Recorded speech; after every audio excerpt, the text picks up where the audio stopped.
Friends, इस video के अंदर हम फ्रांसिस बेकन के एक बहुत ही शानदार एसे ऑफ ट्रैवल के रेफरेंस, कॉन्टेक्स्ट एंड एक्सप्लेनेशन की स्टडी करेंगे।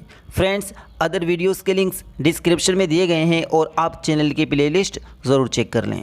फ्रेंड्स, जब हम किसी पैसेज के रेफरेंस एंड कॉन्टेक्स्ट करते हैं तो सबसे पहले उस पैसेज के शुरू के शब्द लिख लेते हैं, जैसे डेट यंग मैन। फिर उसके बाद उसके लास्ट के शब्द लिख लेते हैं, जैसे look abroad little.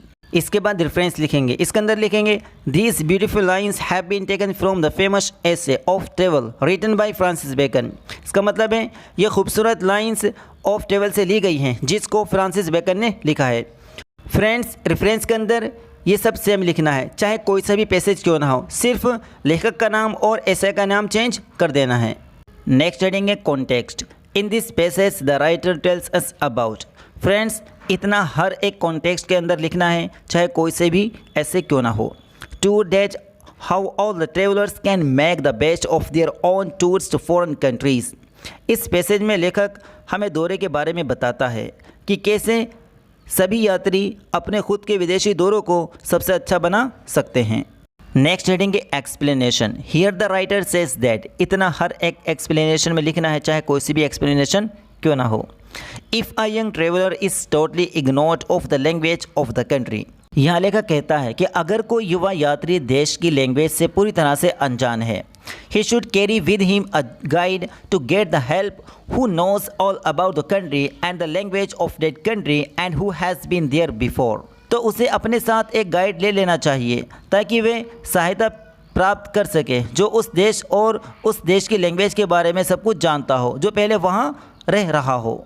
Such a type of guide or person can suggest him exactly what places to see। इस तरह का मार्गदर्शक या व्यक्ति उसे ये सलाह दे सकता है कि वास्तव में कौन सी जगहें देखें। Who may be best friends and whom to meet। कौन सबसे अच्छे दोस्त हो सकते हैं और किससे मिले। Without the company of the experienced man। Experienced शख्स के साथ के बिना This traveler will not be able to get enough knowledge and experience।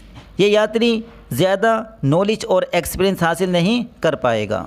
Next passage है, सबसे पहले ट्रेवल इन अ, उसके बाद डैश डैश, फिर लास्ट में लिखेंगे नॉट टू ट्रेवल। रेफरेंस यहाँ पर हमारा सेम रहेगा। कॉन्टेक्स्ट है in this passage the writer tells us about the benefits of the traveller for young and elders.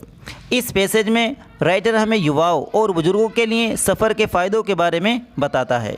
Explanation है here the writer says that education is the important part of young age but experience part is for elder age. यहाँ writer कहता है कि education युवाओं के लिए एक important part है मगर बुज़ुर्गों के लिए एक एक्सपीरियंस का हिस्सा है। Travelling serves both young and elders. सफ़र दोनों बुज़ुर्गों और युवाओं की सेवा करता है। It gives education to a young man and experience to elder person. ये युवा को एजुकेशन देता है और बुज़ुर्ग को एक्सपीरियंस देता है। इन अदर वर्ड्स, दूसरे शब्दों में, travelling is a means of education for young people and it is helpful to increase valuable experience for elder persons. सफ़र युवा लोगों के लिए एजुकेशन का एक ज़रिया है और ये बुज़ुर्ग लोगों के लिए वैल्यूएबल एक्सपीरियंस को बढ़ाने में सहायक है। Author says that when young man travel to foreign countries they learn much. लेखक कहता है कि जब युवा विदेश की यात्रा करते हैं तो वे बहुत ज़्यादा सीखते हैं। They come to know about language, traditions and customs of that country which they visited while the elder people gather experience. वे उस देश के लैंग्वेज, परंपराओं और रीति रिवाजों के बारे में जानते हैं जहाँ वे गए थे, जबकि बुज़ुर्ग लोग एक्सपीरियंस इकट्ठा करते हैं। नेक्स्ट पैसेज है, सबसे पहले it is a strange dash dash, फिर लास्ट में लिखेंगे ब्रॉट इन यूज़। रेफरेंस हमारा यहाँ भी सेम रहेगा। कॉन्टेक्स्ट है in this passage the writer tells us about land travel and advices the use of diaries in land travel. इस passage में लेखक हमें ज़मीनी सफ़र के बारे में बताता है और ज़मीनी सफ़र में डायरी के इस्तेमाल की सलाह देता है। एक्सप्लेनेशन है here the writer says that he has realise. यहाँ लेखक कहता है कि उसने महसूस किया है that it is a strange thing, कि अजीब बात है, that travellers keep diaries in sea voyage while they do not keep them in land travel, कि यात्री समुद्री सफ़र में डायरी रखते हैं जबकि वे ज़मीनी सफ़र में नहीं रखते हैं। Diary is not as essential in sea voyage as it is in land travel. समुद्री सफ़र में डायरी उतनी ज़रूरी नहीं है जितनी ज़मीनी सफ़र में होती है। So it is quite the opposite that the diary is kept in a sea voyage instead of land travel. तो ये बिल्कुल उल्टा है कि डायरी को ज़मीनी सफ़र के बजाय समुद्री सफ़र में रखा जाता है। In a sea voyage the traveller sees only the sky and the water. समुद्री सफ़र में यात्री को सिर्फ आसमान और पानी दिखाई देता है। There is nothing to write in the diary, sea voyage is a useless journey. डायरी में लिखने के लिए कुछ नहीं है। समुद्री सफ़र एक बेफ़ायदा सफ़र है। Because only accident danger can be written in this journey, क्योंकि इस सफ़र में सिर्फ दुर्घटना खतरा लिखा जा सकता है। While a lot of interesting things can be written in a land travel, जबकि ज़मीनी सफ़र में बहुत सारी रोचक बातें लिखी जा सकती हैं। Therefore the use of diary is very important for the traveller. इसलिए यात्री के लिए डायरी का यूज़ बहुत ज़रूरी है। नेक्स्ट वन है when a traveller dash dash dash his own country. Reference यहाँ भी हमारा सेम रहेगा। कॉन्टेक्स्ट है in this passage the writer tells us about the returning travellers what things they should share about their journey.